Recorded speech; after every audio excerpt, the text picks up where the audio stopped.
What is going on, Sooner Nation, Surgeaholics? Welcome back to Sooner Surge Live, podcast that tells it like it is on this New Year's Eve. First playoff game in the books, and Penn State gets the W tonight. And Hunter, I guess the big news for Oklahoma today, RSJ announces he's coming back. So it's 2 days in a row you've had a big-time defensive player come back. But let's just get right to it, guys. First off, thank you, everybody, for joining us tonight. As you always do, keep it coming in the chats. You guys keep it coming, so appreciate it. We got Hunter on here tonight. Hunter, how's it going today, man?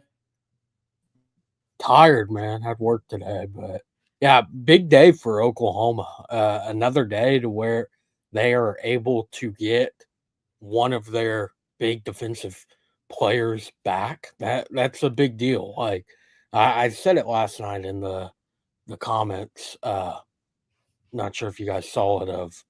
I think you guys posed a question of like, what does Oklahoma need to happen to turn it around next year? I said just about everything to go their way. Everything going their way includes getting back Dominic Williams, check. Robert Spears-Jennings, check. R. Mason Thomas, TBD. He said, I can't remember if he said it to media or to post-game radio, that you have until mid-January for the draft to make a decision there. So yeah, maybe that's how long it takes. I mean, it seems at this point it's what? It's December 31st. The bowl game was that the 27th? Yes, so one 27th. More day for him if he were to say enter the portal. I don't think that's going to happen. I'm just saying in general, if Oklahoma's going to lose anybody else, from my understanding of everything, they only have through tomorrow at 11:59. So yeah, that's the one they're waiting on. And then they also, fourth wide receiver. That was something we've talked about a lot of. Okay, I said I think they need to even it out with, they lost 6 to the portal. You need to bring in 6 more. They brought in 2 from high school. Now they get their 4th portal one. Josiah Martin had a really nice 29-yard touchdown run against UNLV in the bowl game. I think it was the LA Bowl, if I'm not mistaken, where they played UNLV and played with Jackson Arnold in high school, and also trains with Michael Hawkins Sr. In the offseason. Yeah, the thing is, he had 12 catches last year. It was his total. So I see people asking about Jeremy. Jeremy's with family. He might pop on here in a little bit. I don't know. It depends on when he's done with family. So we'll roll this thing for now. So, hey, not good. I wanted to get this. Not good for SEC and bowl games so far. Now, probably the best game of the year was South Carolina, Wisconsin, as far as bowl matchups, because it had everything. It had everything. I missed out, Jay. I was at work, didn't get to watch any of it. My signal at work is in and out, and would occasionally get a notification about Shane Beamer or something else crazy going on in that game. But from what I could gather, very good bowl game. Who you taking in a you know how they used to do those cage matchups with celebrities? Who would you take, Beamer or Belima? Oh, Shane Beamer all day. Oh, I'd Belima, man, all day long. Come on now. Hey, but you know what? And this is a topic you could talk about every year. We do talk about it a lot. How much stock do you take into bowl wins for when it's conference versus conference? Do you think, wow, Big Ten's way better than SEC now? I think now I think you have to take way less than before. Because of the transfer stuff? Because of the transfers, opt-outs, all of that.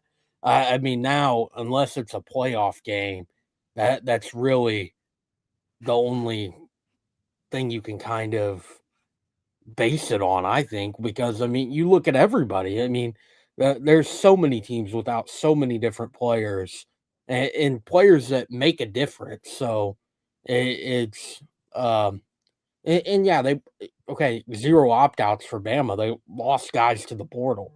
They lost contributors to the portal. So hey, and real quick, I hate to burst anybody's bubble. First off, Poncho Jack, Thunder up, unbelievable. 12-game winning streak, playing unbelievable right now. We'll be back on the Thunder Lives starting soon in the new year. But love the way the Thunder are playing. But I saw this comment. I have to say something. To me, as just a fan, I still don't buy that James Franklin's won a big game. They beat SMU and Boise State. Now, I do think, though, Hunter. I can't. I think this year's a little different, and I get where you're going there. Like they had from the beginning by far the easiest path. Everybody figured with the schedule they had in the playoffs that they could make a run. Yes, but it's still, I feel like in years past, Penn State would not have done that. No, their offense is way better. By the way, Drew Aller's really good. He drops dimes, and then also for the love of everything, can OU get a tight end like Tyler Warren? Yeah, Tyler Warren does it all. He's unbelievable. Then you add in that 1-2 punch of Singleton and Allen. I think Singleton's the better back out of the two, but Allen gets a lot more run. Singleton tonight had that 58-yarder that pretty much called game. I mean, two very talented backs, and then they play great defense as well. Regardless of what matchup they get, I was texting a buddy who's Penn State alum. I think it's going to be a really good game between them and Notre Dame or them and Georgia because of those running backs, and then also Penn State's defense on the other end. Yeah, and by the way, Dow Post, I haven't even watched it, and I probably shouldn't even, as an OU fan, I probably this isn't the best, but when they started doing that monthly instead of weekly, I kind of tuned out of it. That's just me. So I haven't seen the last few. I don't know when JJF's if he's gonna leave or not. I have no clue, guys, on the question about JJF. Every single day that goes by, the longer he's there, the longer I think he's staying. Yeah, that, and it's just, what's the holdup? Like, seriously, at this point, if you are getting rid of them, you're kind of hurting yourselves, I think, the longer you go with it. I mean, more and more the portal drags out. If they were going to decide, they'll make that move in the spring, well, why allow him to be around for all of winter and most of spring before that spring portal opens? Like, yeah. It doesn't make sense to me. It just feels like he's probably going to be back, and wouldn't be shocked if that were the case, honestly. Hey, and I kind of wanted to talk a little bit about this last night, but time got away from us. But Arizona State is talking a bunch of smack, and quite frankly, I think it's a big mistake, Hunter. I do. I think it is, but I think everyone will say opposite if they end up beating Texas, and people are like, oh, they're just. I do think it kind of fits kind of that program and that almost. I don't know about underdog, but not the team. I mean, they were picked 15th out of 16 in the Big 12 in year one, and they're in the playoffs. I think they're kind of deserving to talk a little smack heading into it. But yeah, it is bulletin board material. Hey, and let's talk about the DC for a second, Hunter. I see Sooner fans comment. I was listening to Karen Murdoch in the Morning Animals this morning. He said he doesn't think it's a rush for BV to name the new DC. I agree with him, Sooner fan. I don't see – we all know who the defensive coordinator is going to be that year. They've already named it. It's Brent Venables, okay? Brent Venables is the defensive coordinator next year. Now, they're going to bring in somebody else either to coach linebackers or take Allie's spot, but we all know who the defensive coordinator is. It's BV. So there's no rush because that's who it's going to be, okay? And I see some people saying – about if they keep Brent isn't serious about winning. I don't right now what they're doing offensively. I think it's somebody said it's criminal they didn't play Devon Mitchell. It's criminal for Arbuckle to come in here and not be able to say who he wants as coaches. I think that's criminal.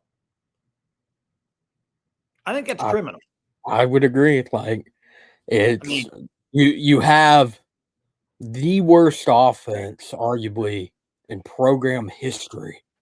And as of December 31st at 10 p.m., same staff minus Seth Luttrell, quarterback coach, and original play caller.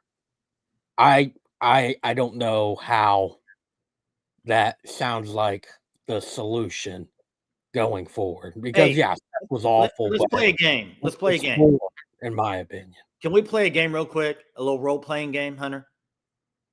You be Ben Arbuckle. I'll be Brent Venables. Okay. Play this game with me. I know you're laughing. You're like, this is gonna be stupid, but just pretend like you're Jeremy and go with this for me for a second. Okay, pretend like But I'm you don't need Jeremy. to yell. You don't need to yell like Jeremy. Yeah, I don't have the energy. Play this game. I'm Brent Venables. I'm gonna hire. Hey, Ben. First off, super excited. Would love to have you come on board with OU. Okay. Love what you do there, what you've done. But I'm just gonna tell you, I really want you to come here, but I already got the coaches for you. They're great. They're going to be the guys you want. How is Ben Arbuckle not pushing back with that? Like maybe it's the 29 part of it and him understanding how young he is and but how don't you think that he is to the profession. But don't you think it kind of undermines him? I get that part, Jay, but also he's young for one, and two, maybe. I think this whole thing is dumb. People saying don't believe BV said that. Probably not. I didn't say he said. I was role playing. Yeah, there we Jeez. go. But being young, and then maybe not necessarily feeling confident that the people that he would be making the calls to would be guaranteed to be better. Okay, but answer me this. He's been there now coaching, and he was at the bowl game on the sidelines. What if Ben Arbuckle's thinking, oh man, this staff, I might have a few guys that could really help this staff. You've already pinned, somebody said this the other night. You've already kind of pinned him in a box where it's not really. Do you see what I'm saying? I don't want to take this. I don't want to say this wrong. You're kind of pushing Arbuckle in the box that you have to do it with these guys. Real quick though, I think that was I would imagine that was known from the jump though, before he took the job. Not like, oh, he got the job and then I get it. So I don't think that would be the case. I think he would be already knowing what he signed himself up Well, for. and that's fair, Hunter. That's fair. I think I'm just coming from, and Bobby, I know you disagree with me on this. You have different opinions, and that's probably why I'm an outlier here. I'm always the believer whoever's running the show on offense gets to pick who they want to coach. That's my belief. It's totally different from Bobby. Bobby, I know you think the head coach should pick that. So it's different opinions. My stance on it is it should be somewhere in the middle type of deal where both have input. The OC have input, but obviously the head coach has the veto there where they can make the decision if they feel that they need to. So yeah, and I don't want to go on a little tangent about it, but Thomas says, Brent genuinely believes injuries ruin the offense. He's wrong, but I guarantee he believes it. I agree with Thomas there. I agree on that one as well. Yeah. Sooner history says it'll work out. I don't know how it does. It just there was games, even with how bad they were at times, that they could have won some more games. They could easily be looking at 8 wins, and you're just looking at the bowl game versus Navy and Missouri. Just those 2 games, like they were right there to win them. They didn't do it. They found ways to lose games that they should have had in the bag, basically. And same thing last year. They beat Texas. They should go to the playoffs after you beat the number 3 team in the country with that remaining schedule. Yep. They dang near lost to UCF at home, and then they lose back-to-back weeks on the road. I believe the bye was before UCF. So beat Texas, get a bye, nearly lose to UCF, and then lose to Kansas and Oklahoma State. They could have lost to Auburn as well. Yes, Tyler, completely. And they could have lost to Houston. Yeah, that's what I'm getting at is it could have gone either way. Like they would find ways to lose games and then all of a sudden pull off something unbelievable or vice versa. It just I don't know how it's going to turn around in 1 year. And talking about that offensive line, there was back-to-back weeks this year. They allowed, I believe, a school record of sacks allowed in a single game. Yeah. They brought in 2 guys, and neither of them. I don't think those are the kind of guys that you need to bring in. I think Derek Simmons could be good and Blinko as well. But when everything is on the line for this season, you need to go get the number 1 guy in the portal. They haven't done it at the offensive line position. They did at quarterback, and They did at quarterback, they did absolutely. at quarterback, but I see Jason saying Murray, Valai, Joe John Finley, I'm willing to bet are all gone. So who do you get to replace? Out of those 3 you mentioned, I would say Valai possibly. I don't know about the other 2. I just don't know yet, and they could lose coaches. It could happen. They could still get rid of coaches after. Who knows? Maybe they're waiting until after enrollment starts, so then they don't lose recruits. I don't know. I don't know. And Jason, if you're asking about who do you get to replace them, I'll give you one at running back. In my opinion, if you're needing a running back coach, I think a really good one is available. That's Stan Drayton. Got fired this year. Yeah, Temple head coach.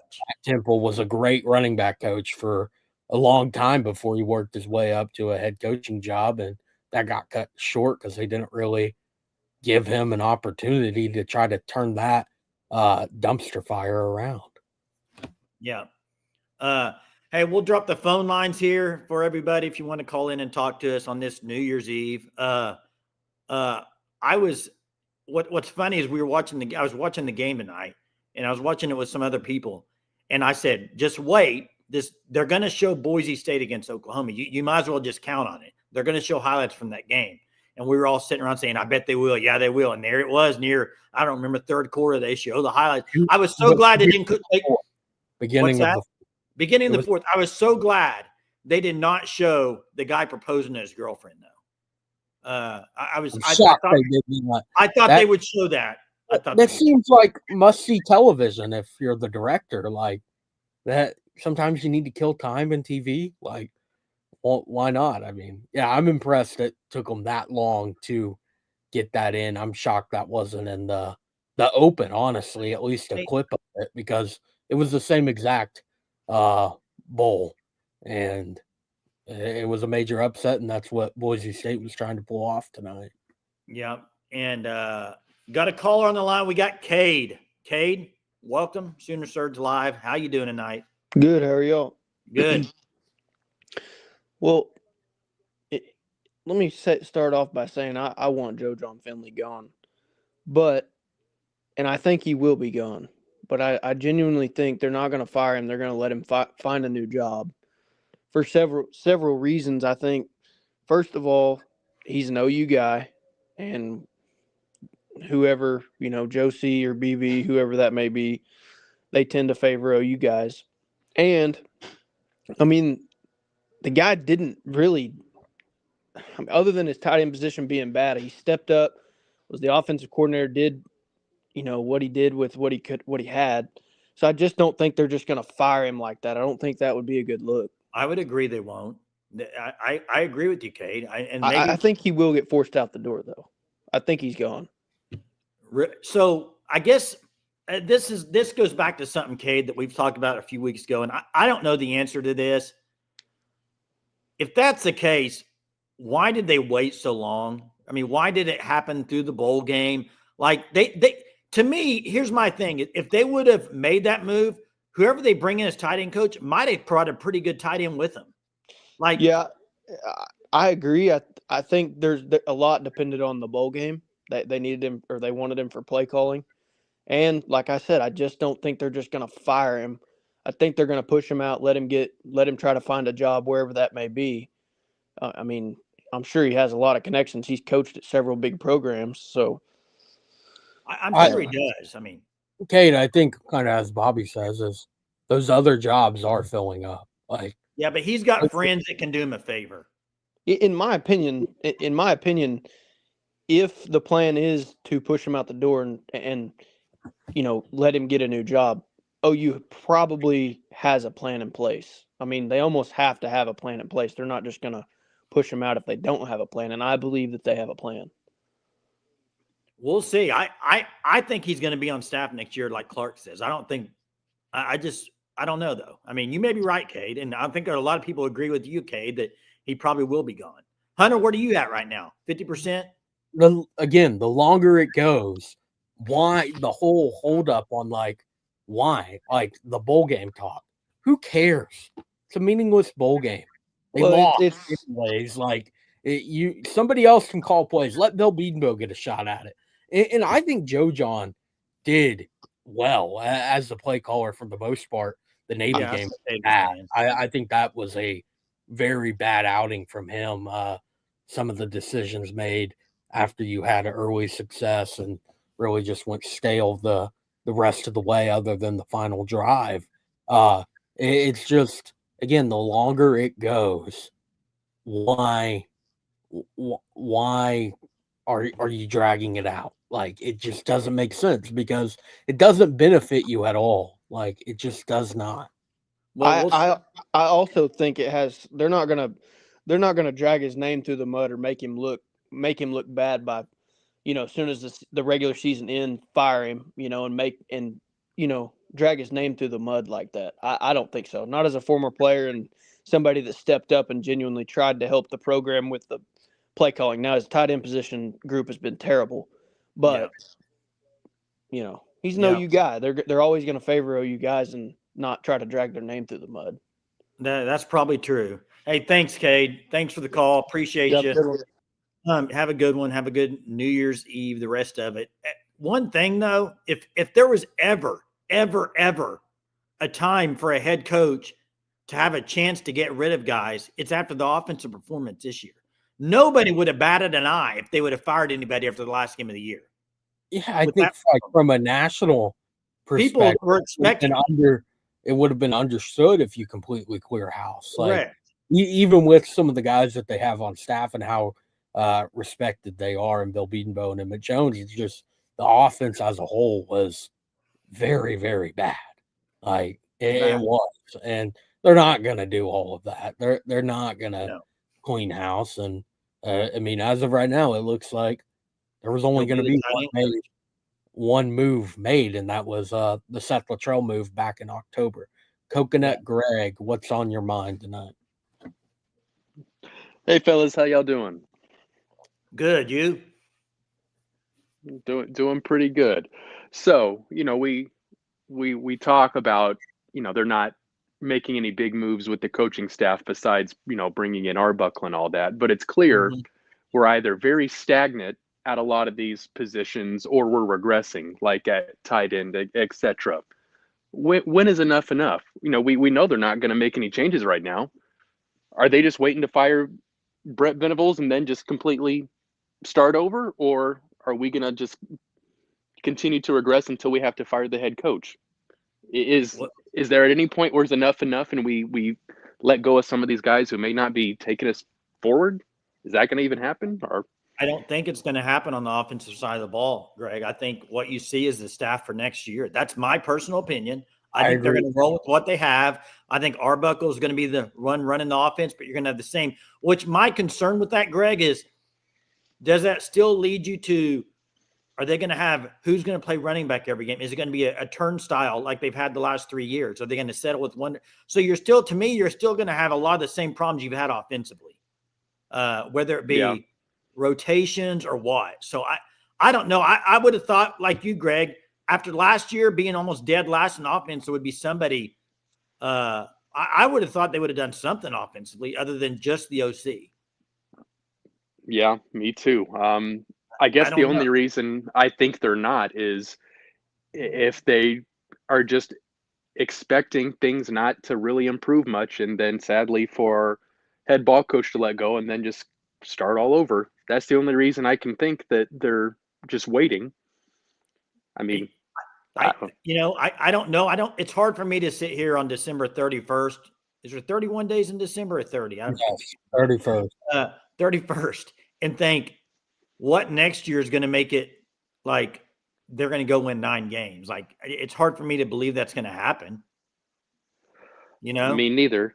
You never know, but it's just it's odd that we are clearly not progressing, and we seem to just be like, well, we'll try something new. We'll do something else maybe, but it's like at some point it's it's about the guys in charge. And if they're not Yeah. taking us forward, I don't know. That's That's all I right. got. But one more thing. OU football didn't go the way we wanted in 2024, but it was a fun year on the Sooner Surge. Hey, Happy to have you guys around. What cool things can we expect next year in 2025 hey, from the channel? hey, there's going to be some good stuff, Greg. I promise you. I actually today had a little fun. I was just going through some old stuff on my phone and computer. We'll drop it tomorrow. I found about 12 or 13 clips. That's kind of like memories from 2025 on the live shows. There's some funny stuff in there. I'm going to drop it tomorrow. But hey, Greg, big question for you is when's the baby coming? Oh no, it could come any day. It's due Isn't it January sometime? 20th, but The 20th? yeah, Is that what January you said? Okay. 20th. Awesome, man. But yeah, that's got me nervous. First time dad. Hey. Hopefully I got what it takes. That's right. You got what it takes, man. Hey, thanks for calling in, Greg. Appreciate you. Always. Happy New Year. Have a good one, guys. Hey, Happy New Year to you. Yeah, and we will have some cool stuff this year. And you guys have been awesome this year. I mean, when I look back at some of the stuff from callers and different things in the chat, it's been awesome. I was kind of like going down memory lane. You know, it's only been about a year since we've been doing the live shows. So it was pretty cool to look back on. And Dow Post, that's exactly what I'm going to be dropping tomorrow. So I worked on it for a few hours today. And first off, anybody in here that doesn't make the compilation video clip, do not get on here and yell at me for you not being on the clip, because I promise I've missed some. I don't have all day. I do have a job. I don't have all day to go through every clip that we've ever done in the last year because, you know, we don't just do 2 live shows a year. It was 360, whatever it is. I look back. I think we did 360 live shows out of 365 days, something like that. Crazy. So that's higher than I would have guessed. Jay. I would have guessed probably 355. This is the comment of the night from Sooner Cowboys. I am done watching Sooner Surge for the rest of the year. That's a good one, Sooner Cowboys. Speaking of next year is just around the corner. Hey, Johnson says, I will. Johnson, I can promise you this. You're on it. You're on it, Johnson. So you don't have to worry about it. Yeah. Hey, yeah, thanks everybody. Hey, we can talk about it. Call definitely made the list, John. Alabama calls definitely on there. Hey, we can talk about this stuff all we want, but it only happens because of the people in the chat. Like, I mean, you guys run this show. This show would be absolutely nothing without y'all in the chat. I mean, period. It's just, it is. I mean, me and Hunter can sit and Jeremy can sit here and talk all we want, but when there's all the chat, y'all keep it going. So appreciate you guys. Yeah, Johnson's Alabama call was definitely in it. Yes, definitely. Greg may get a rap in there too, Greg. I promise you. It's probably in there, but stay tuned for that. But hey, what else, Hunter? As far as, I mean, we could sit here and I think Bobby said it earlier, and he's dead right. You could be the dead horse talking about the staff. It's probably intact right now. Okay, so now let's just forget right now. Let's move on from it. That is what it is. Everybody knows Brent Venables has to win a lot of games next year to move on. So let's see what they do. I think now you're looking at who's the defensive coordinator going to be. Well, it's probably going to be somebody that will run BV's defense. So I think right now to me, you have a couple of options of who it's going to be. It's going to be Skowski, promoted to linebacker. He won't be the DC.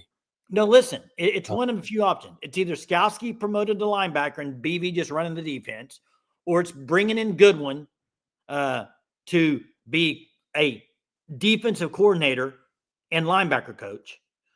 Or I did see Rufus Alexander's tweet today, which I thought, I don't know what. No, stop. Like, what? I'm saying as a linebacker coach. No, that shouldn't even be brought up. He's in a different role right now in kind of the administration, or I don't know what the term is, front office, if that's what you want to call it, type of deal. So. I'm just saying, like, it's going to be somebody within or Goodwin. I mean, would you bet 95% it's either somebody within the team right now or Goodwin? Yes, and I think Goodwin would be. Again, Brent's probably going to call it. So not probably. There's no probably to it. His job's on the line. He's calling it. Yeah, and I mean, I don't know how that will work out. I don't know. It seems almost like the more and more he gets involved, the more and more other things are going to kind of start to lack in other areas and all that. So Yeah, and I don't. yes, and there was something I was going to. Yes, we will be doing softball talks for sure as it's coming around the corner. Sooner Cowboy, OU's got an amazing pipeline right now with Kennesaw State. This pipeline is gold, guys. Carson Kent and Luke Ulrich. They got a pipeline right now, Hunter. That's coming through Kennesaw State. It's maybe the next most recent school in the FBS, by the way. So that's correct. Hey, Johnson's asked this a couple of times. I want to talk about it. If there was no NIL, is BV still employed? Yes. Yes, I say yes too. I don't think it changes anything there. I think you're in the same thing of Brent Venables is a program guy, and everyone loves Brent, and they're going to stick with them type of deal, even if NIL wasn't a thing. Like I don't think it would change anything. I think that regardless, they would be on the same route. And Fanstop, appreciate you as always, says, I think even if Venable is the DC, they need to experience linebacker coach that can recruit. I think, that's my problem, I think, with Goodwin. I would rather have a guy like Skowski as the linebacker coach. But if you do that, you don't bring in another coach. You bring in another GA or something to go underneath Skowski, right? If Skowski gets promoted to linebacker coach, they don't have another coach available. There's always going to be GAs and all that. And Wes Goodwin, he was the primary recruiter on Sammy Brown, number one linebacker in the 2024 class. He played a lot as a true freshman and was secondary for a lot of other highly rated guys. So yeah, maybe he could recruit there. And it sounds like they're in a really good spot with Ethan O'Connor from Washington State. Girlfriend just committed, play soccer at Oklahoma. I would expect that to happen. Harry James, appreciate you joining tonight. Says, football wise, do y'all think if the rebuild works, will they start calling it BV's defense just like it was Gary's defense at TCU? Everybody already calls it. I think everybody already calls it that. Everybody calls it BV's defense already. This is interesting, Kenneth. I'm trying to really figure out what you're saying here. It says, it's just saying if you aren't with me, you're against me. You sound like you are against the university. That's what it sounds like to me because they're not hiring anybody that you like. First off, if you're talking about me, that's not – I'm sitting here on December 31st telling you what I've watched this year and the worst offensive performance in maybe OU history where they ranked. I'm just saying, I don't like that as far as offense. It's not good. I don't know how anybody can be happy with that. I don't know what you want to be said there. I'm not going to get up here and say everything is all sunshine and rainbows, and they're going to figure it out. They just will. Like, come on. Like, there's nothing that you've seen over the last 3 years that should make you think that I hope they do. I think everyone on here does. Like, not at all saying I'm rooting for OU to not figure it out. Like, just saying, I don't think it will happen. Maybe I'm wrong. Love to be wrong on that one. Like, Brent's a great guy. Cares a lot about the program. It's just not working out right now. Yeah. And we got Benny on the line. Benny, what's going on tonight, New Year's Eve? Oh, man, not too much. Quiet night at the house here. And I would like to start off here real quick. If a player is, given their NIL contract and they don't play a single game, do they still get the whole payout? That's a great question. It depends on the contract, Benny, but in all of this, the contracts are public. I would assume that's probably the case.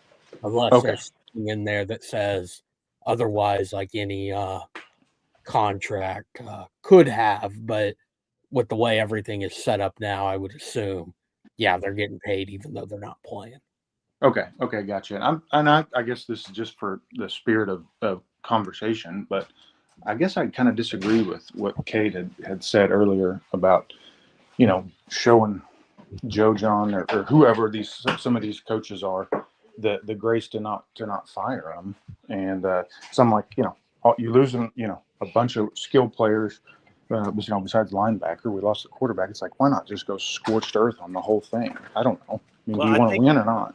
I think that's what a lot of people thought might happen, but it just hasn't. And that's why I think is the weird thing. And you have the same staff and you're bringing Arbuckle in to try to work that out. And I like Arbuckle a lot, but I'm like, is he going to be kind of pinned back or pushing in the corner because of the staff he has? You know, I know. I agree with you, Benny. I kind of thought there would be some more movement on the offensive side of the ball with coaches, but it's not going to happen. It looks like so.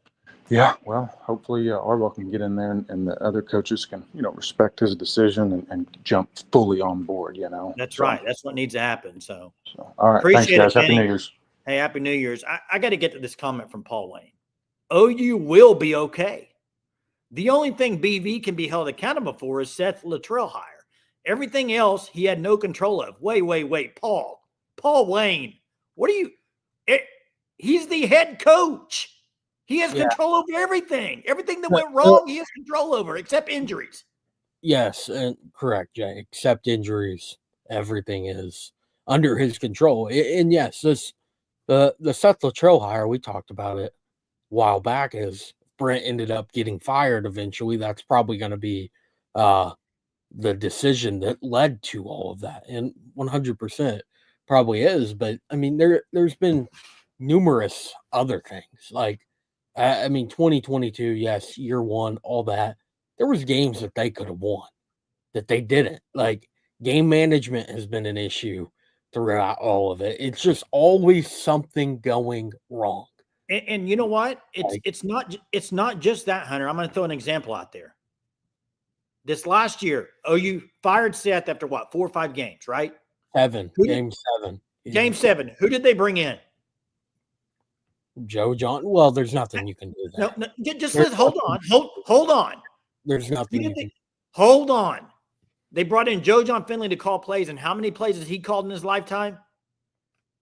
He called 1 game before that. Meanwhile, there's nothing else you can do. Listen, Hunter. Meanwhile, a team up north called Nebraska brought in Dana Holgerson midseason. So there are things you can do. He didn't do it. But OU doesn't do analysts in that sense. I mean, Kevin Johnson, but he was with them all year. Like, compared to other programs, OU does not use analysts in the same way. What? I mean, yes, I guess think outside the box. But that's so random of a thing. I'm just saying, everything's in his control. Is all I'm saying. He's the head coach. I mean, and the transfer portal. If they're not getting guys out of the portal, if he's being told who to hire, whatever it is, all that to me, Brent Venables the head coach. Yeah. Everything other than injuries, I think, has to fall on a head coach. And guys, I've said it before. I'll say it till I'm blue in the face. I absolutely love Brent Venables. I do. Go ask Jeremy. Go ask Hunter. Go ask Jackson. When they hired Brent Venables, I was giddy. I thought it was a great move. Yeah, I was giddy. That was on this live show this year too.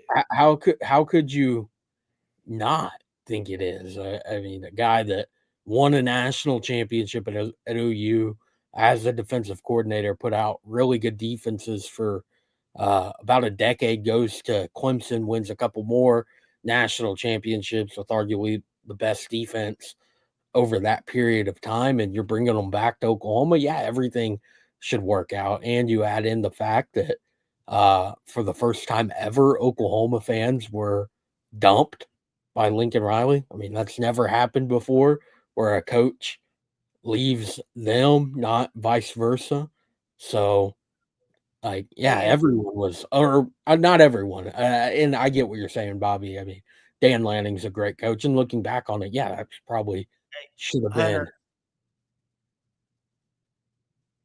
Sorry, Jay's wanting you to explain yourself on the analyst. He said it a couple times. No, okay, yeah, they have analysts. I'm just saying it's not in the like Alabama under Nick Saban. They would have 15 of them. You look through that staff, they have 4 to 5 at least of guys that used to be head coaches that were no longer head coaches anymore on staff as analysts. They would also have, I mean, Mike Stoops got fired at Oklahoma. He was at Alabama, I think, within a year as an analyst. Like those programs, they bring in analysts all the time. Georgia has a lot of them as well. Yeah.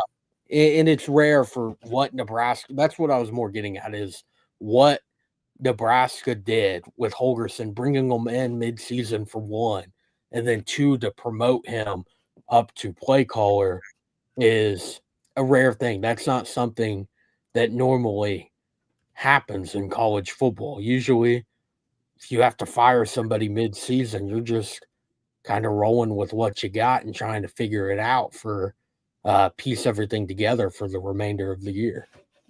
Well, and I got to get to something, and it's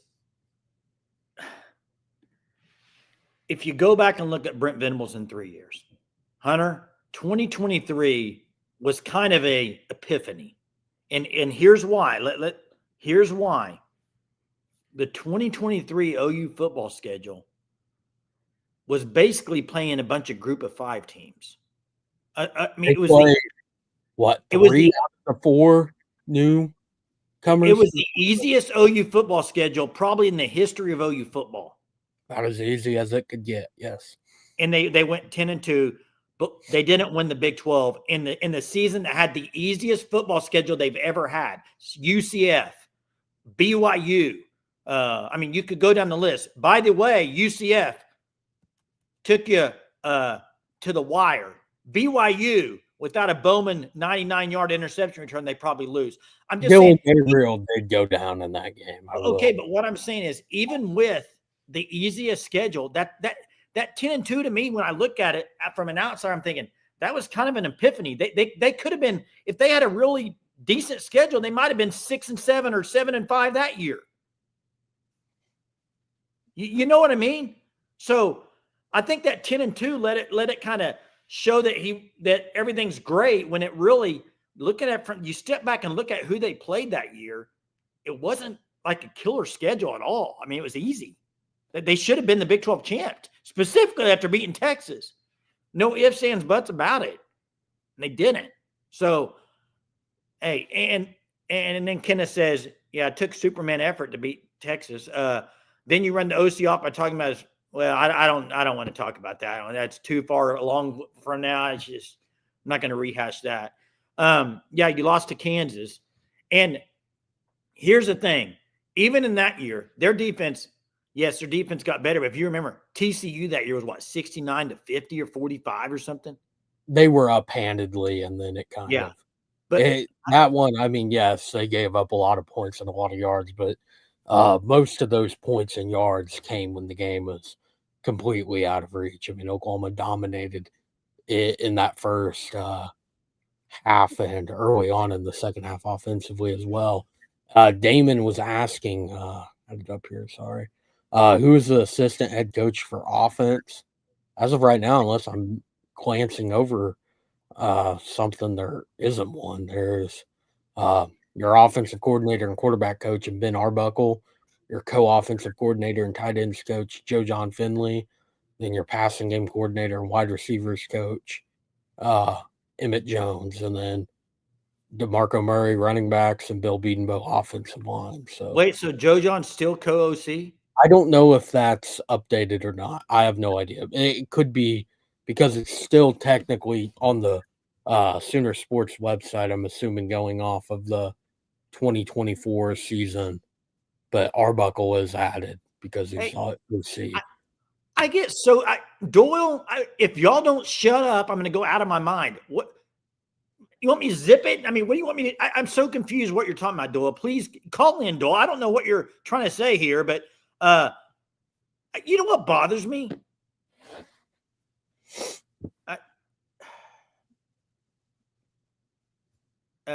Dalpo says it's a sling blade joke. I don't know. I haven't seen sling blade, guys. But it bothers me when people get so upset. People get so upset if you talk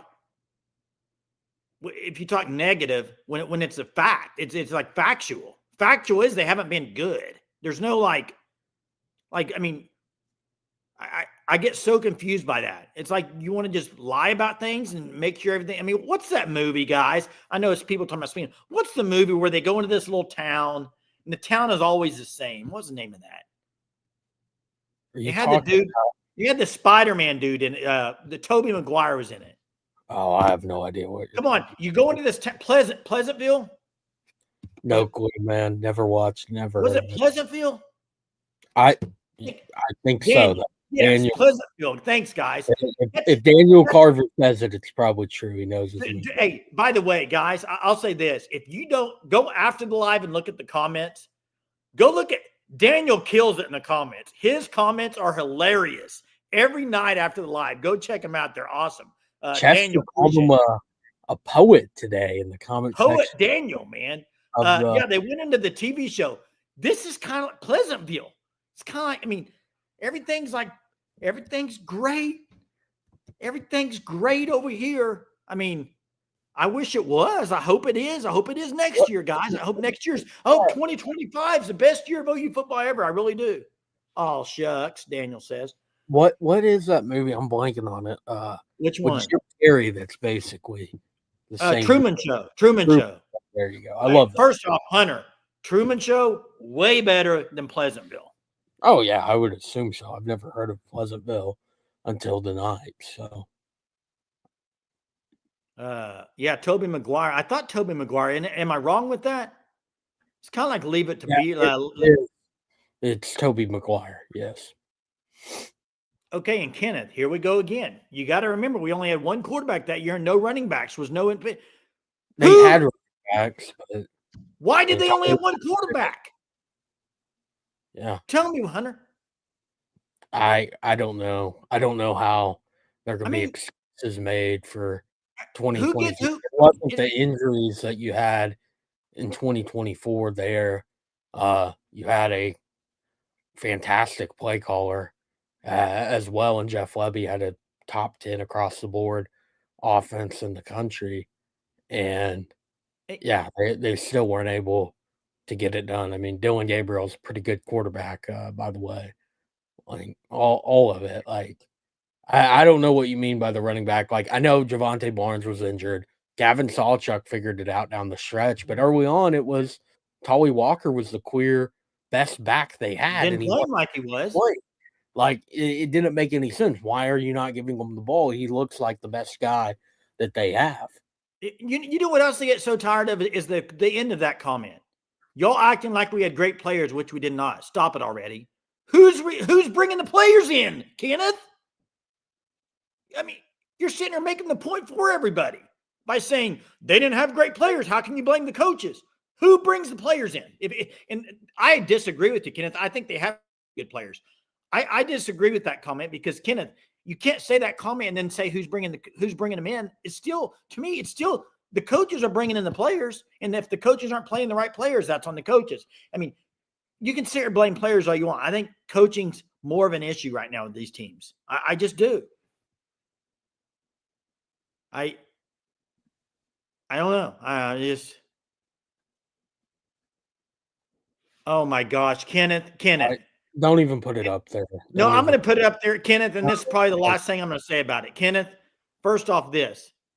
If you think if the Sooner Surge has that much power that nobody's going to come play for Oklahoma because people on the Sooner Surge talk negative when things don't go well, my goodness, what power Sooner Surge would have.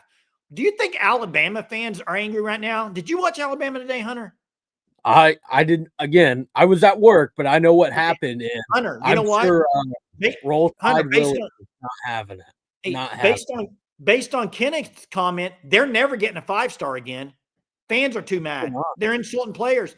They will never get another Ryan Williams because you know why? Because fans are bashing Alabama players and coaches. They will never get anybody to play there again. Is that I don't know what was really said tonight about players. Have we even mentioned a player tonight? I don't think I don't recall mentioning a player at all. I mean, it's more about coaches and, as Bobby says, the DeMarco Murray running back rotation that no one understands. Like, I don't remember saying a player. If I did, I mean, tell me when I did, and maybe I was wrong on whatever I said. Like, I don't remember anything negative. Yeah, I don't remember. Hey, and Daniel says Jay and Hunter use Sooner Surge power to get me a date with Sydney Sweeney. Hey, Daniel, I don't know how we could do that unless we raise enough money for that to happen. But Daniel, shoot your shot, buddy. Shoot your shot, Daniel. That's all I got to say. You never know. Hey, this right here, Dilligaff says if the players are going to get busy about comments that fans are saying, then they need to. Yeah, I don't think that's a true statement, Kenneth. About I don't think players care. In fact, go talk to Brent Venables last Friday after the Navy game. Pretty sure he's saying some of the same stuff. He knows it's not good at Oklahoma right now. He's got to get it turned around. Paul, if BV doesn't hire Seth, or wait, yes, correct. You're right, Paul. But he did. Yeah, if you're right, I'm with you. If they didn't make the Seth hire, and looking at some of the other candidates that were out there, yeah, odds are they're a lot better, and probably talking about in a completely different tone, maybe talking about a playoff team. I don't know. Like, that's how bad the Seth Luttrell hire was. It set everything back. It could potentially completely ruin the tenure for Brent Venables. It was that bad. It completely derailed the first season in the SEC. And I think it's going to have lasting effects for the rest of the time that Brent is there, because I mean, now you're coaching with your back against the wall right now. Like, you are, like, you have to, like, even 8 games does not, in my opinion, completely guarantee that he's back. He might be able to talk his way into another year after that, but I mean, you're looking at, you have to win 9 to 10 games. 9 games, if you miss the playoffs, you kind of just deal with it, because 9 games with that schedule, you should make it. I think, at least. I mean, I don't think 2 teams, unless all of a sudden the ACC is great and the Big 12 is great, 2 teams from those conferences should get in. So, like, yeah, 9-3 when you have Michigan and then the same SEC schedule, yeah, probably gets you in, and that changes a lot. That's right. And Jason's bringing up, I saw Teddy with the stuff he said about that, Jason. I think where I'm at on some of this that bothersome is a lot of you guys in the chat have been on here a lot this year. And as the Sooners have played this year, as it's gotten worse, y'all have been pretty real. I think that's kind of what this show is it's real fans. It's real opinions from fans. Okay. And what bothers me is when, I'm just going to throw this out there. Okay. If BV is fired next year, Hunter, just wait for it. When he's fired, all these people will come out afterward and say, yeah, it wasn't very good with BV. What? I don't think that's just an OU thing. I think that's everyone. I know, but it's like when it's happening, nobody can talk about it. But I don't know. It just gets frustrating. Are any of us sure that BV hired Seth? Now, this was brought up, Dilligaff, the other night by Jen, I think. And I talked about this the other night. If that's the case, if he was not the one that hired Seth, first off, why? Second off, how do you allow that if you're like BV? If you're the head coach of this team and you know that's not a good fit, how can you go through with that? I know if it's not your choice, but I mean, that would be so odd to me coming from Brent Venables. If somebody told him to hire Seth and he just went along with it. It just doesn't seem like him at all. No, it doesn't. And I don't know on all of that. I mean, it just, it was a bad hire regardless of who made it. It was about as bad could get with how bad they were those first 7 weeks. Like, it just, you can't do that at Oklahoma. You just can't. I mean, the fact of the matter is they now have 2 losing seasons, regardless of how you want to spin it. If your thing is, well, Lincoln Riley gutted the program and all that, so you really can't expect them to win games in 2022. Doesn't matter. I mean, really, asking them to win 7 games, come on. Especially when you look at it, there was 3 games think maybe even 4. Or was it 5 that was one possession? Sorry. Yeah, you're right. 5. Mississippi was I think 3. 5. Baylor was 3. K-State was 3. Texas Tech was 3. Florida State was 3. I mean, that's 5 wins right there. One possession game. Like, like the whole gutted Lincoln Riley thing. Who cares at this point, really? Like, I mean, they could have done better than what they did. They did it. And then 23, I mean, we've talked about it a lot tonight. I mean, they started off 6-0, beating the number 3 team in the country down in Dallas, and finished 10-2 at that point. And then this year, like the whole Seth thing, like I'm tired of talking about it. Like, really, I don't want to sit here and talk about it for an hour. I know you every single night, Jay, don't want to be on here for an hour talking about how bad it is. Would love to talk about a great OU team. And I mean, I said it earlier, if they don't hire Seth, they're in the playoffs right now. Could be talking about that, but that's not reality. Like, it's just not. Yeah. Like, the reality is Oklahoma has 2 losing seasons in 3 years. They're 0-3 in bowl games under Brent Venables, and everything comes down to next year if he can turn it around in one season. Yeah, and I put this comment up here because I wanted to say something. Mullen made a great hire today, I thought. Zach Arnett, defensive that's coordinator. phenomenal. Zach Arnett, phenomenal hire. I think Zach Arnett got kind of dealt a wrong hand at Mississippi I do State, too. in my opinion. Hey, when he was great, when he was the DC at Mississippi State, they were top 5 defense in the SEC every year. Yeah, I mean, he was coach defense. I think that's a great guy to go along Mullen. And I saw somebody say if they get rid of Brent, they'll throw everything at Josh. I don't know with Josh Heupel if they would or not. I've heard other people. I personally don't think Josh Heupel would take the job. That's just my opinion. Like, I think the guy that, again, in this world of hypotheticals, you go after is the guy who just signed a contract extension tonight that could be up to 10 years.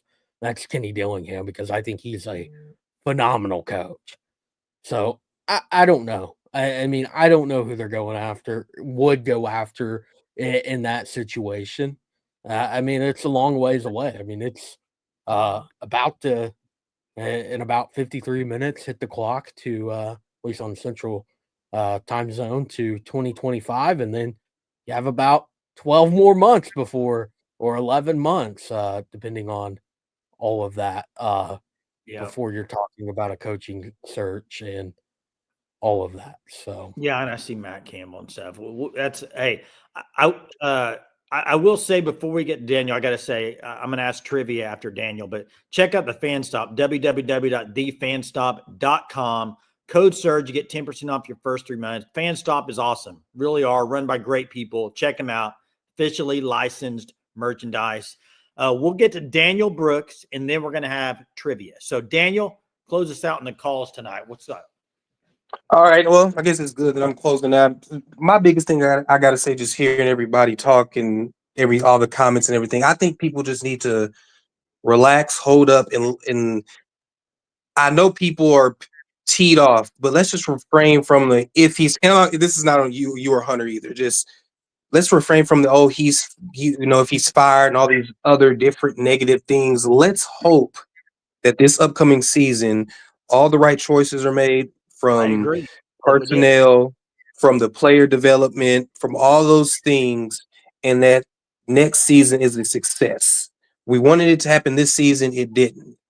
Everybody's path is different in terms of coaches. Like I've said before, Jim Harbaugh, it took him almost 10 years to really, you remember after the 2020 season, all of Michigan was calling for him to get fired.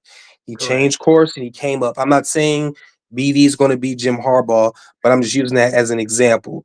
But I think people need to just hold off and hope that everything is done right and that all the right decisions are going to be made. I know it sucks and this is OU, but I just feel all the angst and the negativity is growing, and I just think we need to kind of sit back and hope. It's going to be all right. I think it's going to be okay. I mean, a lot of people don't remember after the 2014 season, we went 8-5. Everybody was calling for Coach Stoops to go. It was the end of the world. It was terrible. What do we do next season? We went to the playoffs.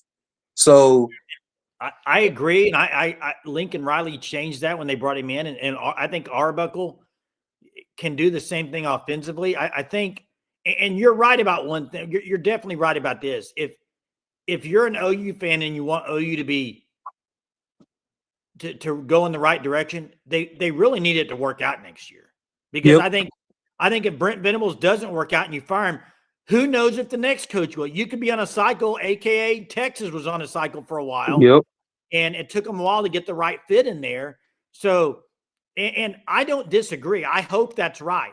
I think what I've been saying over the last few days is I'm trying to figure out what can I see with my eyes that's telling me it's going to be that way. I think that's where I'm at. I was like, what's I would agree with that. Arbuckle, yes. Daniel, Arbuckle, yes, I agree. But then I sit here and say, Arbuckle with that current staff, I don't know. So that's just kind of where I'm at. That is true. It is unknown. I know after the 2014 season, obviously Heupel got let go and Coach Norvell got let go. Everybody else was retained, and then Lincoln came in, obviously, and brought in Coach Simmons. So that was kind of his package. So, and, I agree with y'all with some of the decisions the lower staff has made. I'm hoping, like you all are saying too, is that Arbuckle is going to come in and he's going to really kind of ingratiate his ideas onto everybody, and that's going to help us move forward. But I really do believe that just keep it under the radar and everything's going to be all right. I'm hoping for that. I know I'm trying to be optimistic, and everybody, is down and different things like that. But I really do. Let's just hold on negativity and wait. Every coach's path is different. Sometimes you don't come in and have that immediate success. That is a thing. You can't live on the past. Yeah, Coach Shoes came in, was immediate success.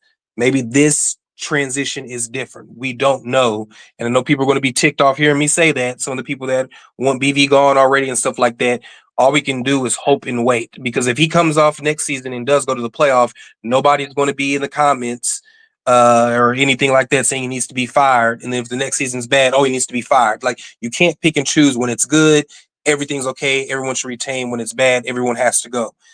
Sometimes it's up and down. Not everybody's Nick Saban, and every year is almost up. So, yeah. Hey, you're right, and this is his first job. I mean, he's learning on the job. That's the thing. Yep, exactly.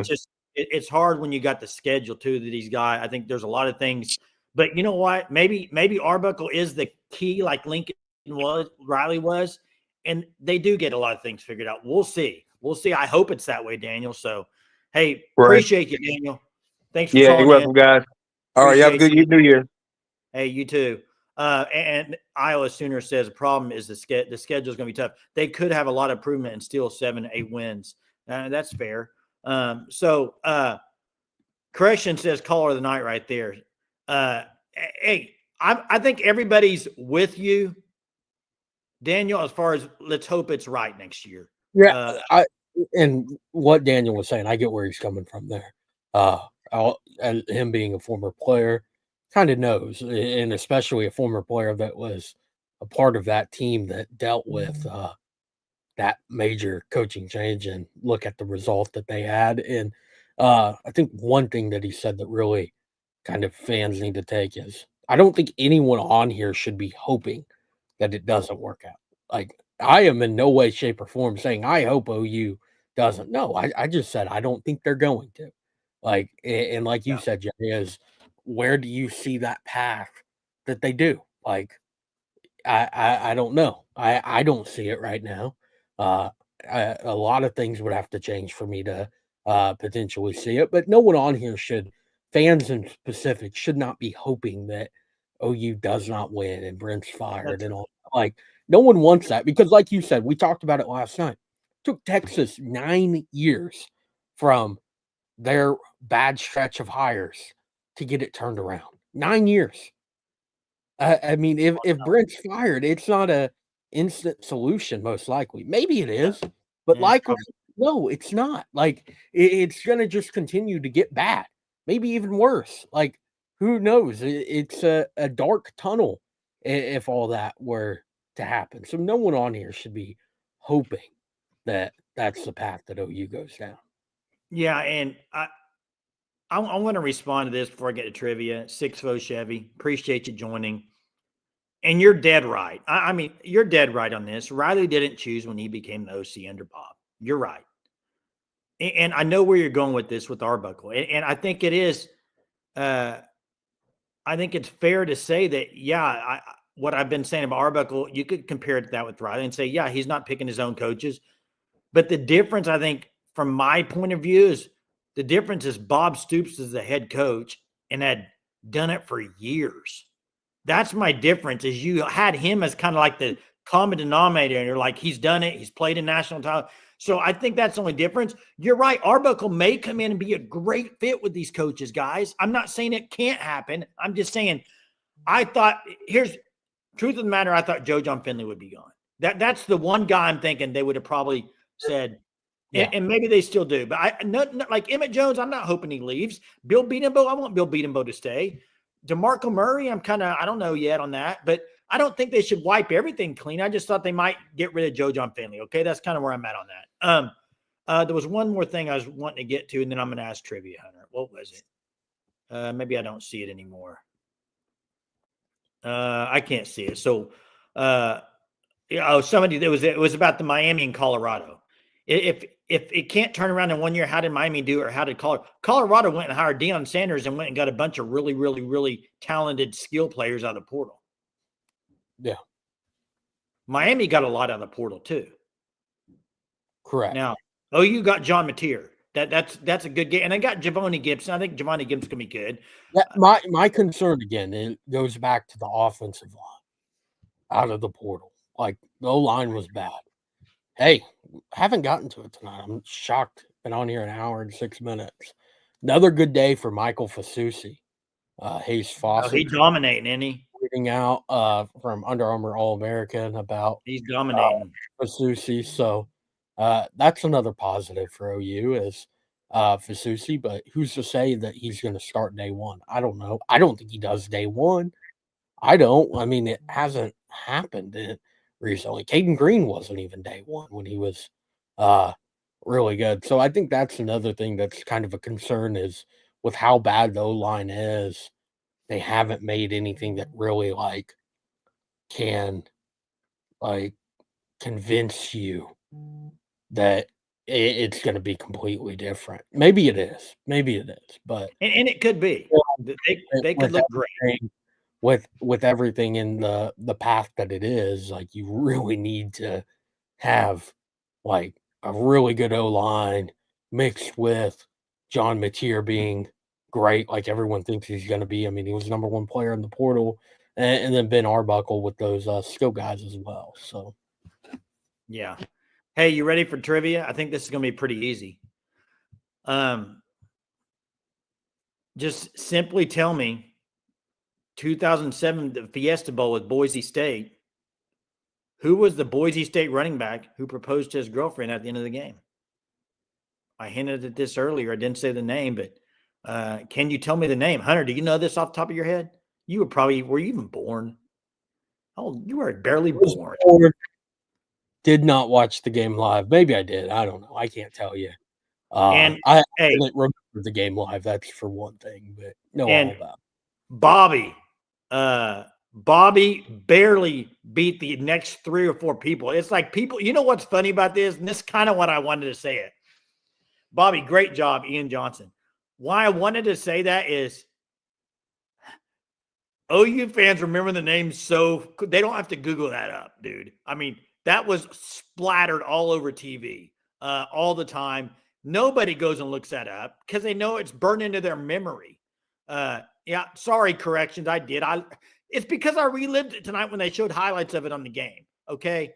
I think for the most part, you should be happy that it wasn't shown over and over and over and over again, because that's what I kind of expected. I expected it in the open. I expected it at halftime. I expected it kind of throughout the game, and they didn't do that. So, hey, by the way, do you think him and his wife are still together? I believe they are from my Google. They are. search. They are. Yeah. So, still together. Ending on a happy note tonight, guys. It's New Year's Eve. Once again, thank you guys very much for joining us as always. New Year's Eve, and you guys could be doing anything. You could be, I don't know what you could be doing on New Year's Eve, partying. You could be watching Ryan Seacrest. I'm sure Ryan Seacrest is on some channel, probably with Carrie Underwood or somebody else. ABC is the channel tonight. ABC? Yeah, they were talking Is Ryan about Seacrest on it? Yes, they had him. Is he the new Dick Clark? I have no idea, man. I He's don't the new watch. Dick Clark. But yeah, I don't watch the New Year's Eve or shows or whatever it is. So just another hey, night. let's say this, Hunter. 2025, may it be the best year of OU football since 2000. That's my hope. That's my hope. Yeah. And I hope it can be. Will it be? That's the question. That's the big question. You know what? I promise you, starting tomorrow on January 1st, the new year, we will be on at 9:30 and we will be discussing things. So you guys join us. Appreciate it. Watch for the memories from 2024 clip that we will be putting out tomorrow. You may be on it. Who knows? But you may be part of that. So check it out tomorrow. We will, as Max says, as always, the joke that never ends from anybody on New Year's Eve when everybody says, I'll see you next year. That's right, Mac. We will see you next year. Have a good night.